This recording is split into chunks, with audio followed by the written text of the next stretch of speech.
আইনজীবী সাইফুল ইসলাম আলিফ হত্যার প্রতিবাদে দ্বিতীয় দিনের মতো আজও চট্টগ্রাম আদালত প্রাঙ্গণে কর্মবিরতি পালন করছেন আইনজীবীরা।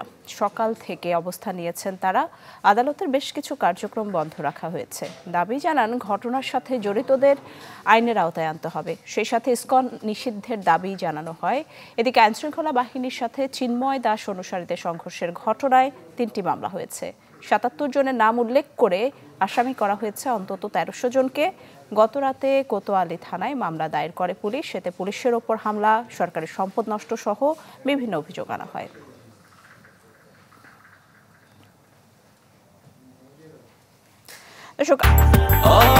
ব্রেকফাস্ট, টিফিন কিংবা স্ন্যাক টাইমে মজাদার আয়োজন মানে অল টাইম ব্রেড। আরো জানাতে এই মুহূর্তে আমাদের সাথে যুক্ত হচ্ছেন ইভেন মির। ইভেন, কর্মবিরতির সবশেষ কি খবর আছে?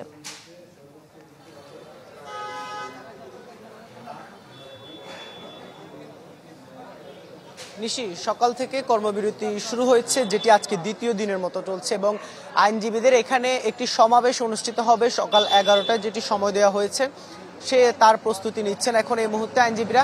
এরপরই আবার 11:30টায় কিন্তু আরেকটি মানববন্ধন রয়েছে, যেটি আদালত ভবনের সামনে অনুষ্ঠিত হবে। সেটি করবেন সাইফুল ইসলাম আলিফ, যিনি আসলে যে বিশ্ববিদ্যালয়ের শিক্ষার্থী ছিলেন, আন্তর্জাতিক ইসলামী বিশ্ববিদ্যালয়, সেই ইসলামী বিশ্ববিদ্যালয়ের শিক্ষার্থীদের অংশগ্রহণে একটি মানববন্ধন অনুষ্ঠিত হবে এবং এই দুটি কর্মসূচি আপাতত আইনজীবীদের পক্ষ থেকে জানানো হয়েছে। এবং আইনজীবীরা যেটি বলছেন, আসলে হত্যাকাণ্ডের আসলে 2 দিন হতে চলেছে, তবে এখন পর্যন্ত আসলে যারা মূল অপরাধী তারা শনাক্ত হওয়ার কথা যদিও জানানো হয়েছে, তবে তারা আসলে গ্রেফতার হয়েছেন কিনা সেই বিষয়টি এখন পর্যন্ত জানা যায়নি। তবে তারা দাবি জানাচ্ছেন যে তাদেরকে দ্রুত গ্রেফতার করে যেন আইনের আওতায় নিয়ে আসা হয়। পাশাপাশি তারা দাবি জানাচ্ছেন ইসকন নিষিদ্ধের, যেহেতু এখানে চিন্ময় কৃষ্ণ যে অনুসারীরা ছিল তারা ইসকনের অনুসারী এবং তারা কিন্তু এখানে এসে উগ্রতা দেখিয়েছে, সেই অভিযোগ তুলে কিন্তু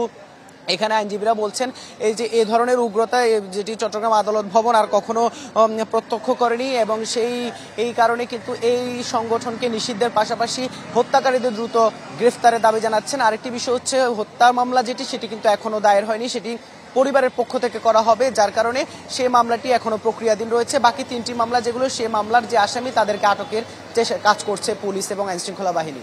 ইভেন, অনেক ধন্যবাদ আপনাকে। দর্শক দেখছিলেন চট্টগ্রাম থেকে আইনজীবীদের কর্মবিরতির খবর জানাচ্ছিলেন ইভেন মির।